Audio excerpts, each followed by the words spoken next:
How are you doing, folks? Well, I asked a question on Irish classic car drivers on Facebook as to what people use for cleaning engine bays and generally cleaning machine parts as well. And amongst the suggestions, there were things like kerosene, there was engine degreaser like gunk and geyser, there was also mention of brake cleaner, which I thought might be a bit harsh on the paint. But in amongst all of those suggestions, there was one that really piqued my interest. And it was this. Now, before I show you, by the way, this is not a product endorsement. I haven't tried this before, and I'm certainly not getting any sort of sponsorship from it, or from any other product that's mentioned in this video. But this is what I was suggested. It's elbow grease. Now, let's see if it works. I think it's fair to say that this is a very, very grubby engine bay and engine block down there as well. So we need some sort of seriously tough stuff to actually try and clean it up. So let's see if the elbow grease actually does the job.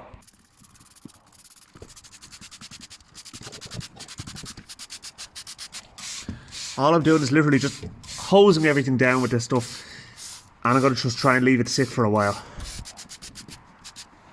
I'll be a very happy man if this works because it's inexpensive. I mean, this bottle of stuff cost me $1.99, so you can't dispute that too much if it does the job. What we can do is we can attack the kind of the less gunked up areas first of all, if there even is any, and then we can have a look at the kind of the really heavily crudded areas, and then see how we're looking then. Now, what I will do is when I'm doing this again, I'm not really going to go too mad on this today. I just want to kind of give it a cursory sort of a wipe down and see if this stuff is actually worth buying more bottles of. And if it is, I will buy more. But what I'll do is I'll empty those bottles into a pressure sprayer. You know, those ones with the plunger on the top that you pressurize. I'll put it into that, and that means that I can just spray it all out in one continuous go. Just try a little bit in the bodywork as well and see what happens. I know people are cringing, but it's hardly what you'd call a top quality paint job. I mean, the paint is as rough as a bear's arse on this car. But what I will say is that is coming up really well. Wow. That's in a dirty cloth.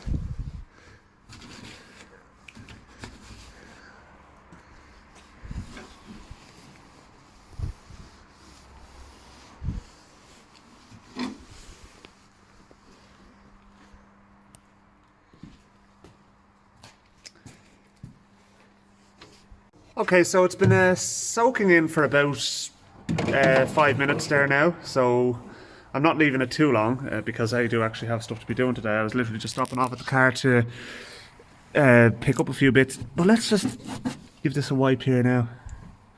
See how much this crusty crap is coming off. It's definitely coming off. It's softened it all right, but I think it would be fair to say that this is going to need maybe 2 or 3 applications.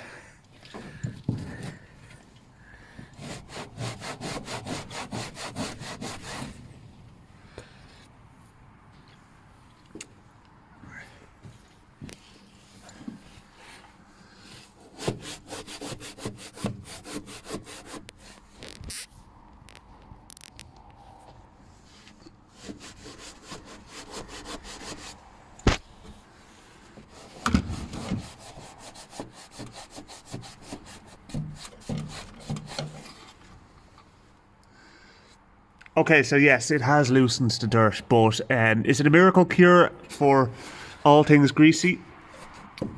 Probably not, but it's not bad.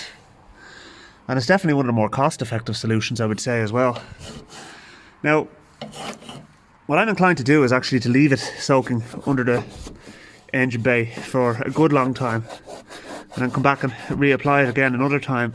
So I'm not going to wipe it off everywhere, but the other thing I'm going to get is I'm going to get a few dish brushes, because a dish brush would be ideal for kind of scrubbing it and agitating it, and then I will put some cardboard down and I'll be able to give it a light pressure washing just to kind of get some of the heavier dirt off. But you can see over there, that's another side I've done, and it has come up pretty alright. Certainly a hell of a lot better than it was before anyway. So, mind you, it couldn't have been much worse. Like, I have never seen an engine bay as bad as this. Well, actually, I'll tell a lie, I have, but not in a long time anyway. So what I'm going to do is I'm going to spray things down. I'm not going to spray the engine block because I kind of want to protect that a bit better first before I go at that. But I'm going to hose everything down under the engine bay, other than the engine block, with this stuff, and leave it to settle in and to work its supposed magic. But no, it's working. I mean, with a heap of cloths, a few Scotch-Brites, a few dish brushes, and a bit of time, I think it will do the job. So, as I said, it's just a kind of a preliminary job I wanted to try and do on it, just to see if we could make any sort of headway on it. But yeah, I actually, to be honest with you, I'll tell you, with this car, it's one of the things that I have been dreading is actually attacking the dirt and crap and grime under the engine bay. It's just everything's just piggy on this car, and it's what's really making it difficult. You know what I mean? If everything was a bit cleaner, it would be a lot easier. I feel like what I should have done is when I actually had it running, I should have taken it outside and actually hired a steam cleaner and steam cleaned everything, because at least that way then it would have been at a good base sort of starting point before I went at everything else. But I didn't do that, and now the car is immobile and the front subframe is off, so now I'm just battling with myself. But anyway, look, I'll leave it there for the moment. Thanks very much for watching, folks, and I'll chat to you again soon. Thanks for watching.